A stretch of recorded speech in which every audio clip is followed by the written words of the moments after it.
Okay, तो start करते हैं वीडियो। हेलो बच्चों, कैसे हैं सब? कैसे चल रही है आपकी पढ़ाई, स्पेशली फिजिक्स की? ठीक है, एक बार कमेंट में लिखिए कि आवाज़ साफ़ आ रही है कि नहीं मेरी। एक बार लिख दो तो मुझे आइडिया लग जाएगा कि आवाज़ साफ़ है, फिर हम आगे कंटिन्यू करते हैं। आज जो है चैप्टर नंबर 1 इलेक्ट्रिक चार्जेस और फील्ड्स को ख़त्म करेंगे। आखिरी वीडियो है आज इस चैप्टर की। इससे पहले 2 वीडियो आ चुकी, आपने देखी होगी। अगर किसी ने नहीं देखी है तो वो हमारे चैनल में जाके देख सकते हैं वीडियो को। आवाज़ आ रही है? ओके, चलिए स्टार्ट करते हैं। ये है video lecture number 3 chapter number 1 class 12th का physics, electric charges and the fields. अभी थोड़ा सा जो हम इतने सारे बच्चे आ जाते हैं, हमसे जुड़ जाते हैं, थोड़ा सा एक रिवाइज कर देते हैं 2-3 मिनट का कि पहले हमने क्या क्या पढ़ा है इसमें। सबसे पहले तो डेफिनेशन थी इलेक्ट्रिक चार्जेस के बारे में। डेफिनेशन देखी हमने कि स्केलर क्वांटिटी होती है। फिर अनलाइक चार्जेस और लाइक चार्जेस के बारे में पढ़ा। पोलैरिटी ऑफ चार्ज भी देखा। फिर बेंजामिन फ्रैंकलिन ने कैसे कैसे चार्जेस का नामकरण किया। उसके बाद अर्थिंग और सेफ्टी देखी कि हमारे जो होम अप्लायंसेस हैं उनमें किस तरीके से अर्थिंग होती है, हमें वो कैसे प्रोटेक्ट करती है। उसके पास गोल्ड लीफ इलेक्ट्रोस्कोप देखा हमने, जो कि चार्ज को डिटेक्ट कर देता है किसी भी बॉडी के ऊपर। जैसे कि डायग्राम यहाँ पे बना हुआ है। डायग्राम में जितना ज़्यादा ये गोल्ड लीफ जो फैलेंगी, मतलब उतना ही ज़्यादा चार्ज होगा। देन हमने चार्जिंग बाय इंडक्शन पढ़ा था। ये भी इजी, आपको समझ में आ गया होगा। अभी तो डिस्कस नहीं करेंगे, खैर पहले कर चुका हूँ। देन हमने पॉइंट चार्जेस के बारे में, फिर उसका चार्जेस की प्रॉपर्टी देखी कि एडिटिविटी ऑफ चार्जेस। सब वैसे सब बच्चे आ गए हैं ना? ठीक है, अभी बस शुरू करने वाले वीडियो, थोड़ा सा रिवाइज कर रहे हैं। Additivity of the charges, then quantization of charge पढ़ा हमने। और यहाँ पे चार्ज इज ऑल्सो कंजर्व्ड, हमने ये भी उसकी प्रॉपर्टी पढ़ी थी। कोलम्स लॉ मोस्ट इम्पॉर्टेंट, किस तरीके से फोर्स निकालते हैं। देन फोर्स कैसे फाइंड करते हैं बिटवीन 2 पॉइंट चार्जेस। ठीक है, उसके बाद हमने फोर्स निकाली थी मल्टीपल, जब बहुत सारे चार्जेस आ जाएंगे तो कैसे फोर्स निकालेंगे कोलम्स लॉ की हेल्प से। देन इलेक्ट्रिक फील्ड, जो कि हमने सेकंड वीडियो में ही पढ़ा है। ठीक है, इलेक्ट्रिक फील्ड हमने किस तरीके से देखी थी कि नेगेटिव और पॉजिटिव चार्जेस से कैसे निकलती है। जैसा कि पॉजिटिव चार्ज से बाहर निकल रही है, यानी रेडियली आउटवर्ड्स, और नेगेटिव चार्ज से रेडियली इनवर्ड्स। फिर हमने ये देखा कि electric field due to system of charges. उसके बाद हमने इलेक्ट्रिक फील्ड लाइंस की डेफिनेशन देखी थी, और इसकी प्रॉपर्टीज़ बहुत इंपॉर्टेंट है। अगर आपने पहली वाली वीडियो नहीं देखी है तो पहले वो देखना, फिर आना। उसके बाद हमने क्या क्या देखा था कि किस तरीके से पॉजिटिव चार्जेस से इलेक्ट्रिक फील्ड लाइंस निकलती हैं। अगर मैं पॉजिटिव ले लूँ और एक जगह नेगेटिव ले लूँ तो किस तरीके से निकलती हैं और electric field lines. Electric flux के बारे में पढ़ा है, ये एक स्केलर क्वांटिटी होती है। फिर इलेक्ट्रिक डाइपोल देखा, इसकी डेफिनेशन देखी, और इसके 2 केसेस पढ़े थे। कौन कौन से? एक तो हमें इलेक्ट्रिक फील्ड निकालनी थी जब जो है कोई पॉइंट P डाइपोल एक्सिस पे होगा, और दूसरा जब इक्वेटोरियल एक्सिस पे होगा। ठीक है, ये फिर सेकंड पढ़ा था हमने। Second point, when a point is on a equatorial plane, जब हम कैसे इलेक्ट्रिक फील्ड निकालेंगे। देन फिर हमने डाइपोल को यूनिफॉर्म एक्सटर्नल फील्ड में रखा तो उसने किस तरीके से बिहेव करा, इसके बारे में स्टडी करी थी। देखो चैप्टर बहुत बड़ा है, ये 3 वीडियोस में भी मैंने कर दिया है, लेकिन जब आप इसे खुद से बुक्स में देखोगे ना तो काफ़ी बड़े बड़े चैप्टर्स हैं भाई। क्लास 12th है ये, ठीक है, तो बोर्ड की क्लास है, आपको मेहनत भी डबल करनी है।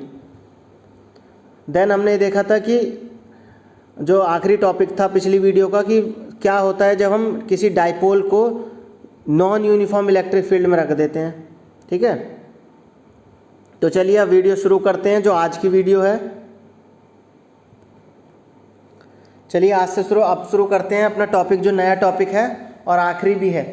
ठीक है, कॉन्टीन्यूअस चार्ज डिस्ट्रीब्यूशन के बारे में पढ़ेंगे कि बेसिकली ये होता क्या है। ये 3 टाइप्स के होते हैं और किस तरीके से इनकी डेफिनेशंस हैं, और हम इन्हें गॉस लॉ में कैसे यूज़ करेंगे। देखो कॉन्टीन्यूअस चार्ज डिस्ट्रीब्यूशन का मतलब क्या है कि मान लो मैंने कोई सरफेस एरिया ले लिया, या फिर कोई मैंने एक लेंथ ले ली। अब मुझे ये जानना है कि इसके ऊपर कितना सारा चार्ज डिस्ट्रीब्यूट हो रहा है। जो कि कंटिन्यूसली इसी सरफेस पे है वो, ठीक है। तो इसका जो डेफिनेशन है कंटिन्यूस चार्ज डेफिनेशन का, कि मतलब इस वाले सरफेस में कितना चार्ज जो है डिस्ट्रीब्यूट हो रहा है एक ही जगह पे, ठीक है। तो सबसे पहला वाला जो पॉइंट है वो ये कहता है सरफेस चार्ज डेंसिटी। जैसा कि मैंने यहाँ एग्जांपल ले रखा है ये वाला, मैंने क्या किया, एक छोटा सा सरफेस ले लिया, उस छोटे से सरफेस में एक और उसका छोटा सा एलिमेंट ले लिया और इसमें बोला कि इस पर जो है कितना सारा जो है चार्ज इकट्ठा हुआ है, ठीक है, चार्ज जो कितना सारा है। तो हमने किस तरीके से उसे डिटेक्ट किया या फाइंड किया, उसे डेल्टा क्यू मान लिया जो चार्ज था, sigma into delta S. Sigma क्या है, सरफेस चार्ज डेंसिटी, ठीक है। अच्छे से फॉर्मूला याद कर लेना ये वाला, क्योंकि आपको ये जो है आगे गॉस लॉ में यूज़ होगा। तो delta Q equal to sigma into delta S, यानी कि इस छोटे से सरफेस पे कितना चार्ज डिस्ट्रीब्यूटेड है तो हमने सरफेस से मल्टीप्लाई किया, और चार्ज डेंसिटी यानी कितने सारे चार्जेस थे इस पे। सरफेस चार्ज डेंसिटी का मीनिंग समझ में आया, ठीक है। अब ये फॉर्मूला है sigma equal to delta Q upon delta S, ठीक है। अभी तो हमने सरफेस की बात करी कि सरफेस पे कितना इकट्ठा हो रहा था चार्ज। अब हम आगे देखेंगे कि किसी एक लीनियर सरफेस पे यानी एक लीनियर लाइन पे कितना इकट्ठा होगा। पहले ये चीज़ देख लो कि इसकी जो यूनिट होगी सरफेस चार्ज डेंसिटी की वो कूलम्ब पर मीटर स्क्वायर, क्योंकि चार्ज की यूनिट कूलम्ब और सरफेस की मीटर स्क्वायर, तो मीटर स्क्वायर ऊपर चला गया तो m की पावर -2 हो गया, ठीक है। समझ में आया। चलिए आगे चलते हैं। नेक्स्ट जो है हमारा linear charge density. Linear charge density को हम लैम्डा से डिनोट करते हैं, जैसे सरफेस चार्ज डेंसिटी को हमने सिग्मा से डिनोट किया था, वैसे ही लीनियर चार्ज डेंसिटी को हमने लैम्डा से डिनोट किया। अब ये है क्या चीज़, अब मान लो कि मैंने कोई लीनियर सरफेस ले लिया, कोई लाइन ले ली, ठीक है। अब इस लाइन का छोटा सा टुकड़ा ले लिया मैंने कि इस लाइन के ऊपर टोटल कितना चार्ज डिस्ट्रीब्यूटेड है। हमने इससे पहले सरफेस लिया था, इस पर हमने कोई लाइन ले ली पतली सी, जैसे यहाँ ले रखी है ना इधर ये चीज़, ठीक है। अब हमने क्या मान लिया कि इसे डेल्टा एल मान लिया, इस पूरे लाइन का छोटा सा एलिमेंट डेल्टा एल। तो लैम्डा क्या होगी linear charge density, lambda equal to delta Q upon delta L. सबका फॉर्मूला सेम होगा, इससे पहले सिग्मा पढ़ा था ना कि delta Q upon delta S था, है ना। इसी तरीके से लैम्डा क्या होगा, delta Q upon delta L होगा, जो कि लीनियर चार्ज डेंसिटी है। डेल्टा एल क्या है हमारा, स्मॉल एलिमेंट किसी वायर का। ऐसा यूनिट क्या है, कूलम्ब पर मीटर, कूलम्ब पर मीटर, ठीक है। आपको इजी है, ऐसा यूनिट तो निकाल ही सकते हो, ठीक है। नेक्स्ट देखते हैं volume charge density. Volume charge density या फिर सिंपल इसे चार्ज डेंसिटी बोलते हैं। मतलब फिर से हम कोई सरफेस ले लेंगे और इसे वॉल्यूम के अंडर में, मतलब वॉल्यूम की फॉर्म में कैलकुलेट करेंगे कि इस पर कितना चार्ज है या इस पर कितनी चार्ज डेंसिटी आ रही है। तो हम किससे डिनोट किया, हमने ये लिया तो हमने यहाँ भी सरफेस है, लेकिन in terms of volume consider करेंगे अब, ठीक है। तो वॉल्यूम कैसे, इसे हमने रो से डिनोट किया वॉल्यूम चार्ज डेंसिटी को, और फॉर्मूला फिर से वही रहेगा delta Q upon delta we, ठीक है। तो हमने क्या क्या पढ़ा है अभी, सिग्मा पढ़ा है, लैम्डा, और अब वॉल्यूम पढ़ रहे हैं जिसे रो से डिनोट किया गया है, ठीक है। सरफेस चार्ज डेंसिटी देखी थी हमने अभी जो फर्स्ट नंबर पे थी, फिर लीनियर चार्ज डेंसिटी थी जो सेकंड नंबर पे थी, अब जो थर्ड वाली है ये कौन सी है हमारी, वॉल्यूम चार्ज डेंसिटी। और इसका यूनिट भी आप निकाल सकते हो क्योंकि वॉल्यूम की यूनिट होती है स्टैंडर्ड यूनिट मीटर क्यूब, ठीक है। समझ में आया। अभी कमेंट में लिखो कि समझ में आया है कि नहीं। मैं थोड़ा इसका कलर चेंज कर लेता हूँ, ये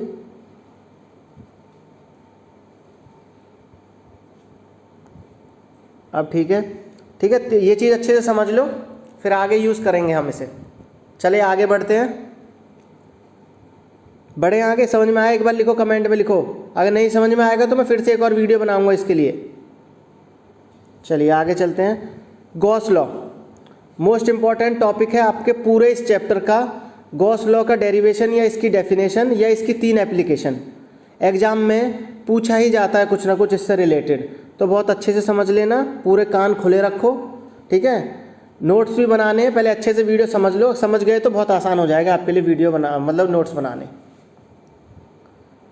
चलिए शुरू करते हैं गॉस लॉ का। गॉस लॉ बेसिकली कहती क्या है, it states that total flux, यानी हम यहाँ इलेक्ट्रिक फ्लक्स की बात कर रहे हैं। Total flux through a close surface, total flux through a close surface is 1/एप्सिलॉन not times the net charge enclosed by the surface. यानी कोई अगर क्लोज्ड सरफेस है, ठीक है, तो इसमें जो टोटल फ्लक्स होगा वो क्या होगा, वो टोटल जो फ्लक्स अगर फाई से डिनोट करता हूँ मैं उसे, वो टोटल फ्लक्स इस सरफेस पे जो चार्ज है वो इसके 1/एप्सिलॉन नॉट टाइम्स होगा। ठीक है, ये चीज़ एक बार फिर से देख लो, मैं डेफिनेशन अच्छे से बोल देता हूँ। It states that total flux through a close surface is epsilon not times the net charge. ठीक है, इसे मैथमेटिकली कैसे लिख सकते हैं, फाई ई तो हमारा इलेक्ट्रिक फ्लक्स हो गया, ई डॉट डी एस हमें पता ही है, इसका फॉर्मूला होता है, लेकिन अकॉर्डिंग टू गॉस लॉ क्या होता है, phi E equal to Q upon epsilon naught. Gauss law में कंडीशन यही होती है कि जो सरफेस है उसे गॉसियन सरफेस भी कहते हैं और वो क्लोज सरफेस होना चाहिए। ठीक है, तो गॉस लॉ के अकॉर्डिंग हमारा इलेक्ट्रिक फ्लक्स का जो फॉर्मूला निकलता है Q upon epsilon naught. Flux क्या होता है, total number of electric field lines passing through a surface normally. ठीक है, क्लियर। चलिए आगे देखते हैं।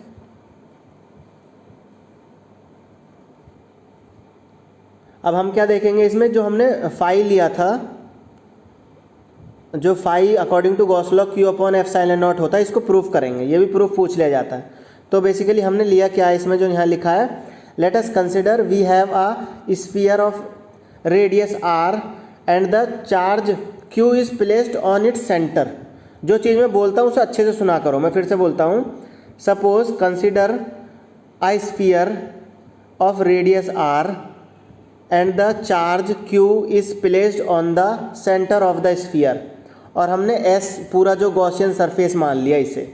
ठीक है, अब बेसिकली हमें कैलकुलेट जो करना है, जो टोटल जो इलेक्ट्रिक फ्लक्स है, हमने एक छोटा एलिमेंट ले लिया जहाँ से इलेक्ट्रिक फील्ड पास करी और इसे डेल्टा S मान लिया। ठीक है, अब इलेक्ट्रिक फील्ड अगर हम किसी पॉइंट पे ही फाइंड करते हैं, ऐसा तो नहीं कि हर जगह फाइंड कर लेंगे, हमें कोई पॉइंट एलोकेट करना पड़ता है, फिर उस पॉइंट पे हम इलेक्ट्रिक फील्ड निकालते हैं। ठीक है, अब electric field at any point on S ये होगी E equal to 1/4πε0 Q upon R square. ठीक है, ये चीज़ समझ में आई। ये तो इलेक्ट्रिक फील्ड का आपने फॉर्मूला पहले भी ड्राइव कर चुके हैं ना। अब फ्लक्स क्या होगा इसके थ्रू, फाई की वैल्यू क्या होती है, E डॉट डी एस, यही होता है ना। ठीक है, अब E डॉट डी एस हो गया ये। अब हमने क्या किया, इस डॉट को भी हटा दिया, जो यहाँ पे डॉट दे रखी है इसको मैंने क्या किया, रिमूव कर दिया। रिमूव करा तो कॉस आ गया, क्योंकि डॉट प्रोडक्ट था ये। तो हमारे पास यहाँ क्या है, थीटा की वैल्यू जो क्या है हमारी 0 है। ठीक है, कोई परपेंडिकुलर नहीं है सरफेस के। आगे में जो 3 केस पढ़ेंगे ना, आगे एप्लीकेशन पढ़ेंगे, उसमें एक्सप्लेन करूँगा और अच्छे से कि यहाँ पे थीटा की वैल्यू 0 है। इट मीन्स जो हमारा सरफेस है और इलेक्ट्रिक फील्ड लाइन्स हैं वो परपेंडिकुलर नहीं है, एक दूसरे के पैरेलल है, इसलिए तो 0 हुआ। तो cos 0 की वैल्यू तो 1 होती है, इतनी तो बायोलॉजी वाले बच्चे भी समझ जाएंगे। ये 1 बना है, यहाँ पे 2 नहीं है, 1 है ये।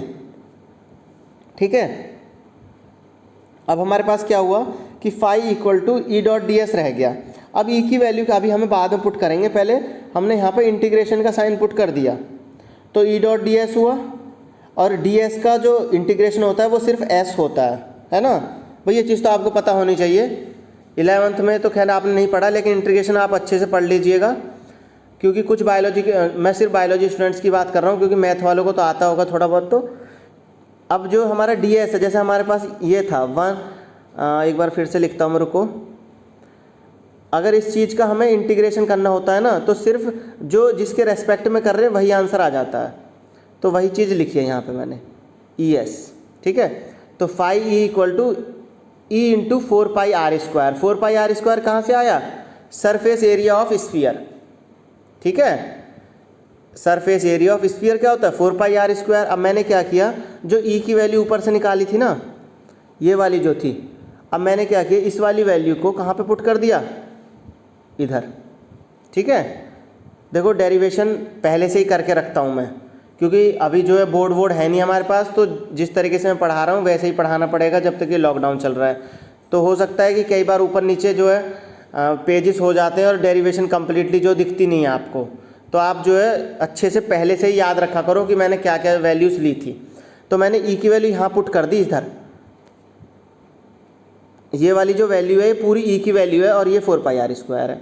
ठीक है, आपस में इसे कट किया तो क्या मिला हमें, Q/ε0।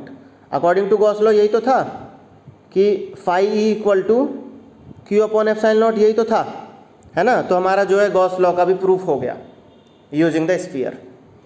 अब हम थोड़ी सी एक और डेरिवेशन वो देखते हैं, डेफिनेशन। गॉसियन सरफेस क्या होता है?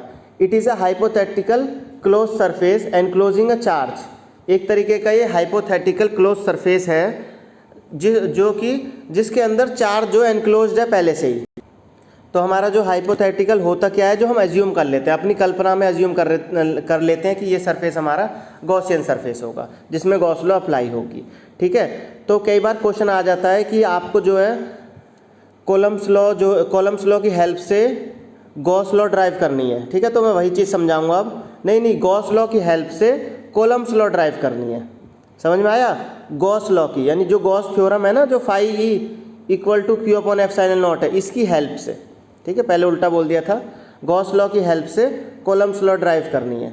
तो हमने क्या किया, दोबारा से जो मैंने यहाँ सर्कल सा बनाया हुआ है, आपको थोड़ी सी थ्योरी लिखनी है। Let us consider again we have a sphere of radius r and the charge q is placed on its center and electric field is moving outward from it and we have considered the small element delta s जो यहाँ पे ले रखा है। ये चीज़ आपको लिखनी है। ठीक है, अब φe = E.ds हमें पता है अकॉर्डिंग टू का ये तो गॉस लॉ उसकी इलेक्ट्रिक फ्लक्स का फॉर्मूला होता ही है। ठीक है, अगेन ये चीज़ हम पहले समझ चुके हैं, आपको समझा दिए कि E.ds हुआ cos थीटा cos 0 हुआ फिर ds हुआ। अब मैंने इंटीग्रेट कर दिया इसे। इंटीग्रेट करने पे हुआ क्या कि φe = E × 4πr² आया। भाई s की वैल्यू पुट कर दी और e की वैल्यू अभी पुट करी नहीं है।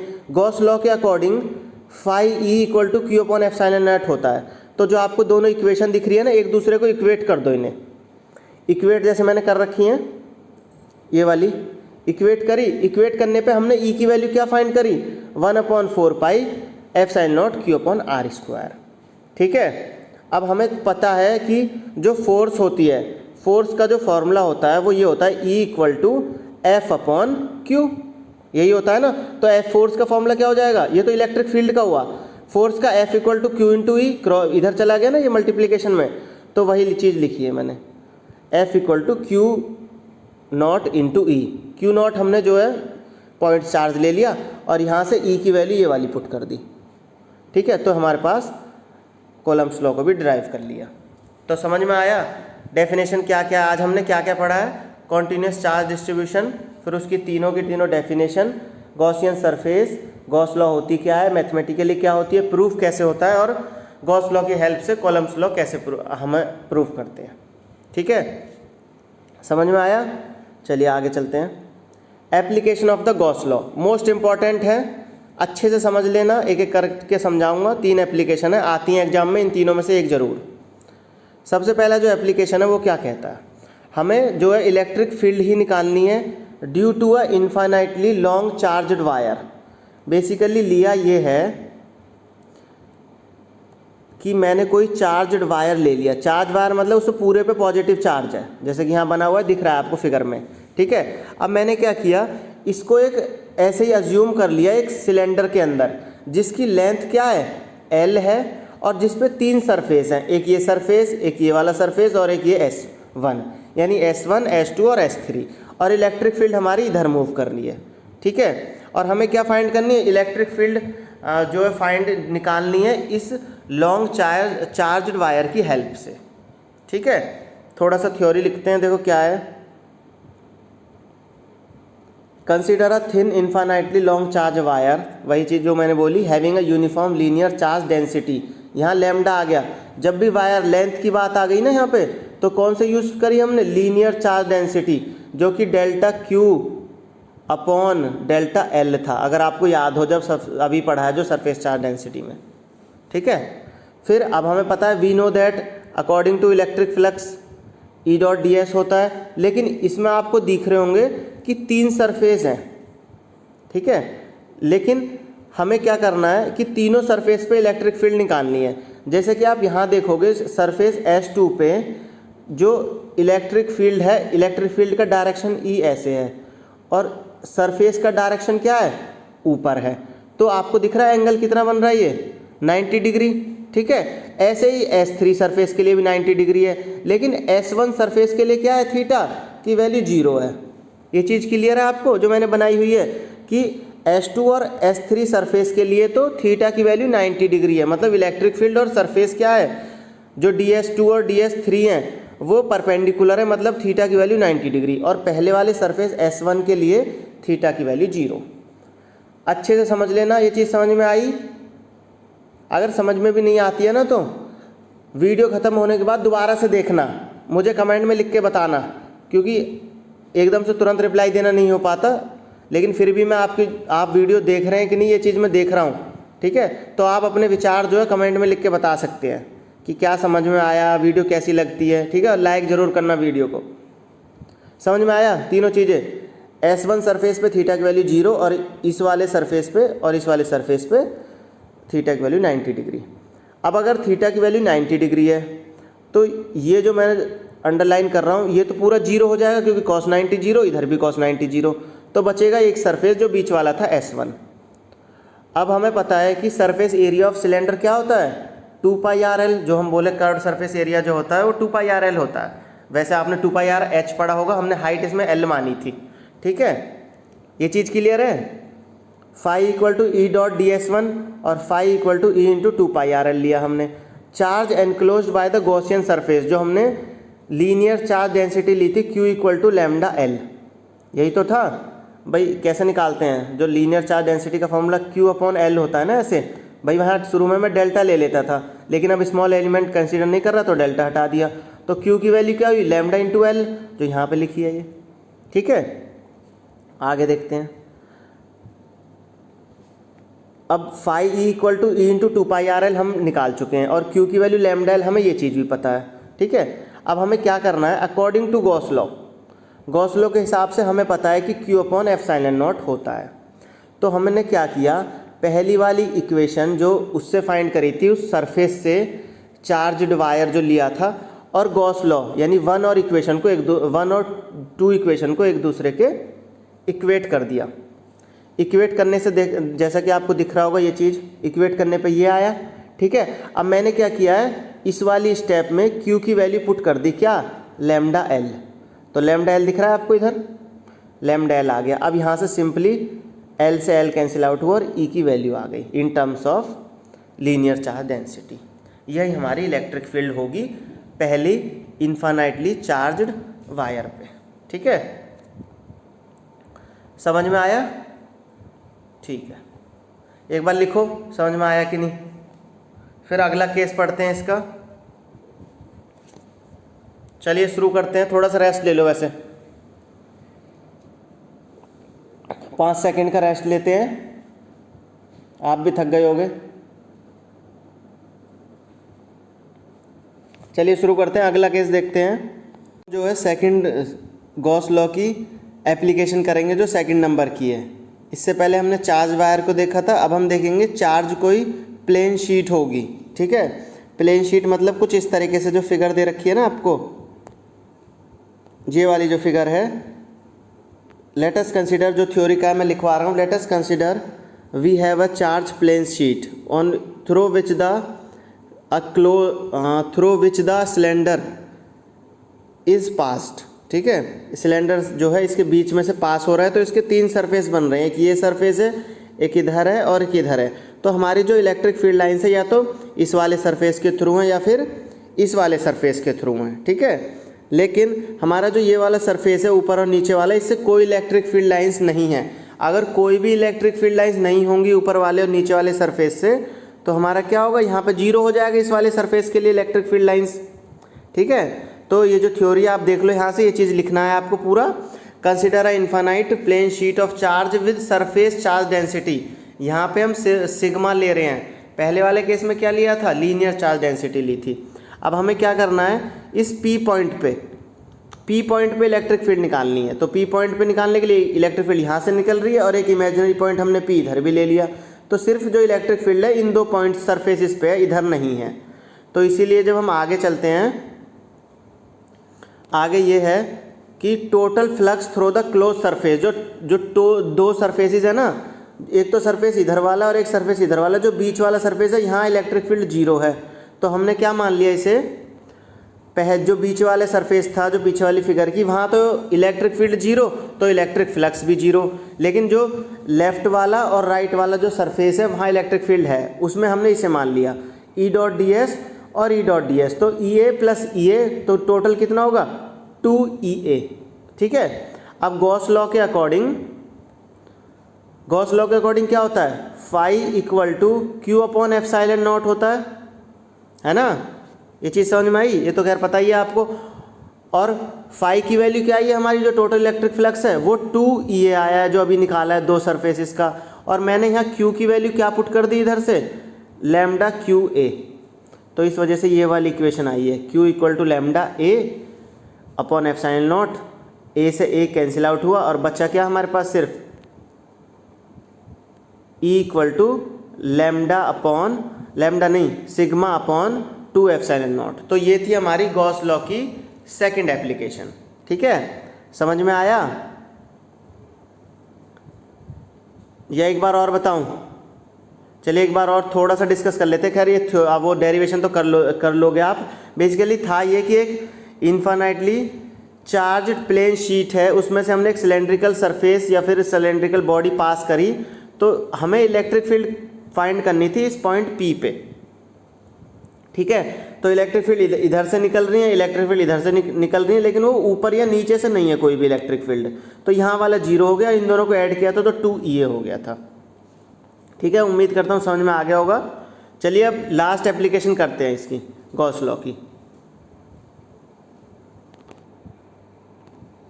आप एक बार ये भी देख लीजिए, जो पिछले वाला ही था, जो खुद मेरे भी नोट्स हैं। दरअसल वो थोड़ी सी वीडियो में जो है ख़राबी आ गई थी, इस वजह से वो मेरे नोट्स जो हट गए थे, फिर इस वजह से मैंने वो आपके लिए अलग से वीडियो जो दी, जो भी सेकंड एप्लीकेशन पढ़ी है, जो वाइट पेजेस पे लिखा था। तो charge enclosed Q upon sigma Q into sigma A था, ये सेकंड एप्लीकेशन की बात कर रहा हूँ मैं। ठीक है, जो E equal to sigma upon 2 epsilon naught आया है।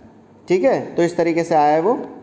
चलिए आगे चलते हैं। अब थर्ड एप्लीकेशन क्या है इसकी, कि हमें जो इलेक्ट्रिक फील्ड निकालनी है due to a uniformly charge thin spherical shell. Thin spherical shell पे, जो स्फेरिकल सेल होती है उस पर भी हमें इलेक्ट्रिक फील्ड निकालनी होगी, लेकिन इसके दो केस होंगे कि एक पॉइंट P जो है बाहर रख देंगे उसे स्फेरिकल सेल से, और एक स्फेरिकल सेल के ऊपर रखेंगे, और एक पॉइंट P को थर्ड केस में स्फेरिकल सेल के अंदर रखेंगे। तो तीन केस बनेंगे इसके, तो जल्दी जल्दी से डिस्कस करते हैं और चैप्टर को ख़त्म करेंगे। पहला पॉइंट है कि when a point P lies outside the spherical cell, spherical shell के बाहर लाई करता, जैसे कि यहाँ पॉइंट P है। फिर से कंसिडर कर दो, मैं थोड़ा थ्योरी लिखाता हूँ। Let us consider we have a spherical shell of radius R, capital R की बात हो रही है, and electric field is passing through the each surface of the spherical shell, और हमें P पॉइंट पे इलेक्ट्रिक फील्ड को फाइंड करना है इस पे। ठीक है, और सेंटर से लेके P तक की दूरी क्या है, स्मॉल r, और ये हमने पूरा गॉसियन सरफेस कंसिडर किया हुआ है। ठीक है, फिगर आपको अच्छे से दिख रहा होगा। अब हम क्या करेंगे, इसमें टोटल चार्ज निकालते हैं गॉसियन सरफेस में। टोटल चार्ज क्या होता है, Q equal to sigma into S। ठीक है, ये फॉर्मूला आपने पहले ही पढ़ा है, सरफेस चार्ज डेंसिटी जब हमने पढ़ी थी, और फिर वो पढ़ी थी हमने वॉल्यूम चार्ज डेंसिटी पढ़ी, सरफेस चार्ज डेंसिटी पढ़ी, लीनियर चार्ज डेंसिटी। इसलिए बोला था कि वो टॉपिक इंपॉर्टेंट है, गॉस लॉ में यूज़ होता है। तो Q equal to sigma into S।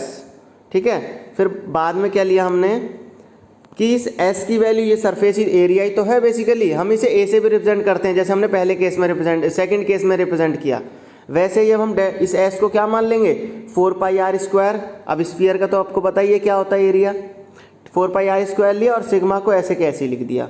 ठीक है, अब हमें ये भी पता है कि according to the Gauss law phi E equal to E dot ds होता है, E डॉट S भी ले सकते हैं, और S की वैल्यू क्या होती है, ये वाली। ठीक है, ये चीज़ तो मैंने इसलिए लिखी ताकि पहले ही लिख ली, इसे बाद में भी लिख सकते थे। ठीक है, फाई ई की वैल्यू ये होती है according to Gaussian surface. Gauss law के अकॉर्डिंग फाई ई की value Q upon epsilon naught भी होती है ना। अब हमने क्या किया, इक्वेशन 1 और 2 को एक दूसरे के इक्वेट कर लिया। इक्वेट करने से हुआ क्या कि हमारे पास किसकी वैल्यू आई, एक मिनट रुकिए, ई इंटू 4πa² और क्यू अपॉन 4π एप्सिलॉन नॉट, इसे ऐसे ही रखा। फिर मैंने क्या पुट किया कि क्यू की वैल्यू पुट कर दी यहाँ से। देखो क्यू की वैल्यू कहाँ से आई, ये वाली जो क्यू की वैल्यू थी ना, किधर से आई, यहाँ से। ये जो था Q equal to sigma into A, ठीक है, Q equal to sigma into A, हाँ सही है बिल्कुल। और क्यू की वैल्यू तो रखी है यहाँ पे 4πr² इंटू सिग्मा, है ना। अब हमने 4πr² को भी नीचे ले गए, तो ई तो यहीं रह गया, ये वाला ई था यहाँ पे, ठीक है। अब हमें क्या करना है कि 4πr² ये कट नहीं करने हैं, ठीक है। बेसिकली हमें इस फॉर्म में लानी है इक्वेशन, ठीक है। कैसे लाइए इक्वेशन, ये एक मिनट रुकिए, थोड़ी वीडियो में रुक रही है वीडियो, एक मिनट रुकिए। हाँ अब सही है, आवाज़ आ रही है, एक बार रुक गई थी वीडियो, आवाज़ आ रही है, ठीक है ठीक है। देखो हुआ क्या है, E equal to 4πr² into sigma upon 4πr²। अब हमने वापस से इस यहाँ क्यू की वैल्यू रख दी इधर, ये क्यू, और 4π एप्सिलॉन नॉट ऐसे रख दिया और r² इधर छोड़ दिया, बस, ठीक है। सिंपल सा है। एक बार फिर से बता देता हूँ अगर कन्फ्यूज़न रह गई है तो। बेसिकली हुआ ये है कि phi equal two into 4πr², हमें पता है गॉसियन सरफेस में होता है, और गॉस लॉ भी हमारे पास ये होती है। ये पहली और दूसरी इक्वेशन को एक दूसरे के इक्वेट किया, इक्वेट करने पे क्या आया, ये वाली वैल्यू आई। अब हमने क्या किया, वापस लिख ली 4πr² इंटू सिग्मा, क्या था बेसिकली क्यू ही तो था, Q equal to sigma into S था, और एस की वैल्यू 4πr² थी। तो यहाँ जो फाइनल इक्वेशन जो बॉक्स में लिखी हुई है, यहाँ क्यू लिख दी है, ठीक है, ये वाली वैल्यू पूरी क्यू लिख दी है बस। और ये हमारी इलेक्ट्रिक फील्ड आ गई जब पॉइंट पी बाहर होगा थिन स्फेरिकल सेल के, ठीक है।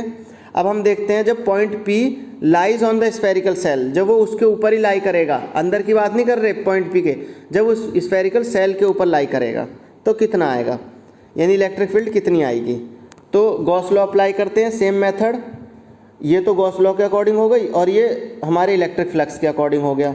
अब हमने वैल्यूज पुट करी, E equal to Q upon epsilon naught और 4π एप्सिलॉन नॉट r², ये वैल्यू नीचे चली गई, ठीक है। नीचे जाने से हमारे पास कैंसिल आउट हुई ये वैल्यूज़, और ई इक्वल टू क्या हो गया, सिग्मा अपॉन एप्सिलॉन नॉट, ठीक है। तो जो इलेक्ट्रिक फील्ड है जब स्फेरिकल सेल के ऊपर लाई करेगी तो हमारे पास क्या आएगी, E equal to sigma upon epsilon not. इससे पहले वाली क्या आई थी, E equal to 1/4π Q upon r², ठीक है। अगर कहीं भी आपको लगता है कि समझ नहीं आता तो आप मेरे को दोबारा बताइए, मैं जो है समझा दूंगा फिर से, ठीक है। पर आपको बताना पड़ेगा कमेंट में लिख के। फिर सी पॉइंट ये है कि when a point P lies out inside the spherical cell. अब इनसाइड द स्फेरिकल सेल कैसे निकालेंगे इलेक्ट्रिक फील्ड, इसमें देखो जो भी चार्ज एनक्लोज्ड होगा गॉसियन सरफेस पे वो जीरो, अगर चार्ज जीरो हुआ तो इलेक्ट्रिक फ्लक्स जीरो होगा, इलेक्ट्रिक फ्लक्स जीरो हुआ तो इलेक्ट्रिक फील्ड भी जीरो होगी, ठीक है। जब भी हम गॉसियन सरफेस पे निकालेंगे तो उसके सरफेस के ऊपर निकालेंगे। अगर चार्ज अंदर की बात करते हैं, ये क्वेश्चन भी आता है एग्जाम में कि चार्ज इलेक्ट्रिक फील्ड जीरो क्यों होती है अगर हम गॉसियन सरफेस के अंदर की बात करते हैं, ना कि मैं सरफेस की बात नहीं कर रहा हूँ ना बाहर की बात कर रहा। जब अंदर की बात करते हैं हम यहाँ पे, यानी ये गॉसियन सरफेस है, अगर इसमें अंदर होगा कोई पॉइंट और उस पर हम इलेक्ट्रिक फील्ड निकालेंगे तो वो जीरो होती है। क्यों, क्योंकि चार्ज अंदर जीरो है, चार्ज जीरो है तो इलेक्ट्रिक फ्लक्स जीरो होगा। कैसे कि हमें पता है कि फाई ई इक्वल फाई जो इलेक्ट्रिक फ्लक्स होता है क्यू अपॉन एप्सिलॉन नॉट होता है ना, और फाई ई की वैल्यू ई डॉट एस भी होती है। अब अगर चार्ज जीरो तो इलेक्ट्रिक फ्लक्स जीरो, ये जीरो तो ये वाली वैल्यू भी जीरो, अगर फाई जीरो तो यहाँ से इलेक्ट्रिक फील्ड भी जीरो, तो सब कुछ हमारा इलेक्ट्रिक फील्ड जीरो होगी। तो सी पॉइंट जो है, सी पॉइंट पे मतलब जो सी वाला जो हमारा तीसरा केस है इसका, तीसरी एप्लीकेशन का, उसमें इलेक्ट्रिक फील्ड जीरो आती है, ठीक है। तो यहाँ पे हमारा जो है चैप्टर ख़त्म होता है, ठीक है। तो फर्स्ट चैप्टर मैंने जो है आपको अकॉर्डिंग टू एनसीईआरटी एक्सप्लेन किया है। अगर वीडियो पसंद आई हो तो लाइक करो, शेयर कर देना स्टूडेंट्स तक जो 12th में हैं, ठीक है, या फिर जिन्हें लग रहा है कि वो पास नहीं हो सकते। कई बार ऐसा भी होता है कि क्योंकि ये रिजल्ट तो आया नहीं है, लेकिन कई बार होता है कि फिजिक्स का पेपर अच्छा नहीं जाता। अब की बार जितना टफ पेपर आया था अकॉर्डिंग टू द स्टूडेंट्स, तो स्टूडेंट्स के पास होने के चांस भी कम रह जाते हैं, लेकिन अब उनकी तो भगवान भरोसे है कि पास होंगे या नहीं, लेकिन दोबारा से वो तैयारी कर सकते हैं। ठीक है, तो वीडियो को शेयर करो, लाइक करो, सब्सक्राइब कर देना चैनल को। अब मिलते हैं नेक्स्ट वीडियो में। इसके क्वेश्चन आंसर्स कराऊंगा मैं। वैसे तो बहुत सारे क्वेश्चन आंसर्स हैं पहले चैप्टर में, टोटल एग्जाम्पल्स हैं बहुत सारे, तो कम से कम 14-15 तो एग्जाम्पल हैं और 37 शायद क्वेश्चंस हैं। ठीक है, बहुत सारे हैं, तो मैं सारे तो एक्सप्लेन नहीं करूँगा, लेकिन जो मुश्किल होंगे और जो ट्रिकी होंगे और जो एग्ज़ाम के लिए इंपॉर्टेंट होंगे वो सारे बताऊँगा। ठीक है, अब मिलते हैं हम नेक्स्ट वीडियो में। जब तक के लिए bye bye and have a nice day.